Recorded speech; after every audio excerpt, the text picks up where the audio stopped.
The group stage allows for mistakes. The knockout stage does not. One mistimed tackle, one deflected shot, and months of momentum simply vanish. For the United States, the pressure is magnified.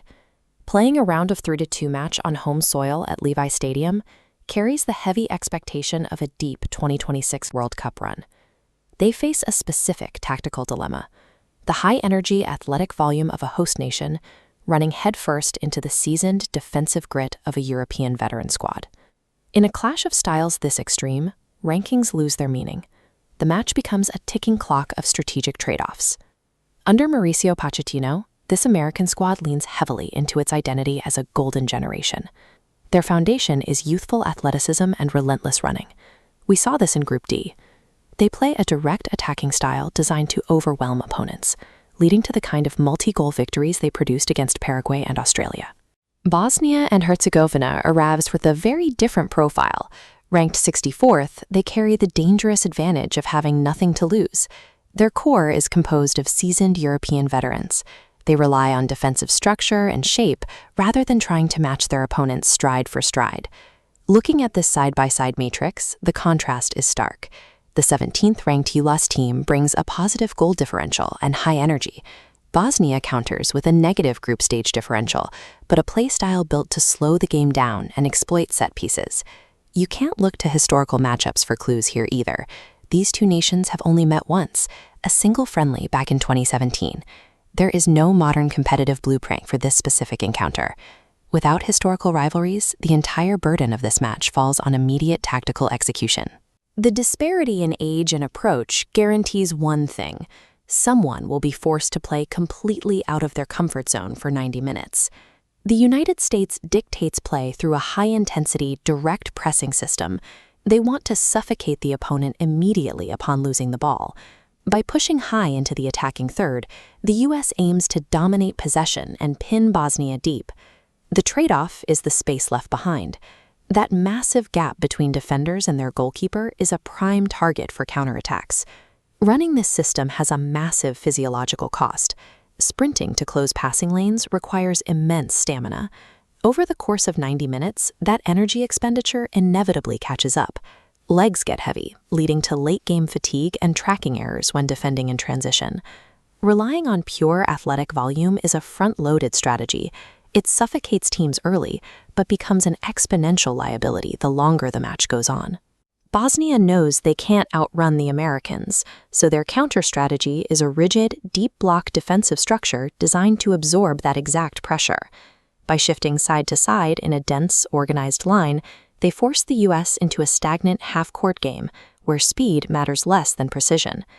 But committing 8 or 9 men behind the ball carries a severe offensive penalty. It isolates their aging forwards. These veterans must hold up play against multiple defenders without midfield support, relying on individual strength to buy time. Because open play goals are unlikely, their primary win condition becomes set pieces. They aim to draw fouls and earn corners, targeting a fatigued defense with precise deliveries. Structural efficiency means Bosnia doesn't need to control the tempo or the ball. They just need to execute flawlessly in 2 or 3 key moments. Then there is the sheer psychological weight of over 70,000 fans inside the stadium. This environment creates a measurable statistical bias that impacts referee psychology and opponent accuracy. Plotting both teams on a risk spectrum, the U.S. sits in the high-attacking, high-exposure quadrant. Bosnia anchors the low-attacking, low-exposure corner. In high-decibel environments, host nations benefit from a bump in favorable referee calls, while away teams see a measurable spike in passing errors. But that crowd energy cuts both ways. If the host nation fails to score early, that supportive roar sours into toxic pressure. That mounting anxiety often forces young, inexperienced players to make impatient, high-risk passes as they desperately try to force a breakthrough. The home stadium acts entirely as a momentum amplifier. It maximizes the reward of early dominance, but fatally accelerates late-game panic if things go wrong. The final outcome hinges on the first event. Path A, an early U.S. goal forces Bosnia out of their low block, opening vertical lanes for an American transition victory. Path B, a scoreless tie at 60 minutes, forces high-risk passes, giving Bosnia a set-piece victory. time is the ultimate tactical weapon. The first 30 minutes belong to the USA's pace. The final 30 belong to Bosnia's patience. If you expect a blowout, remember Bosnia's deep block is mathematically designed to prevent the multi-goal onslaughts the US enjoyed in the group stage. Conversely, the raw volume of American width and pace presents a nearly insurmountable physical deficit for an aging European spine over a full 90 minutes. Looking at the data and the physical toll of the matchup, the numbers point to a grinding, difficult 2-1 victory for the USA. The United States should dominate possession, concede a frustrating set-piece goal to Bosnia, but ultimately advance through sheer, overwhelming attacking volume. Now it's your turn. Bet on the USA's pace or Bosnia's veteran mastery? Tell us in the comments.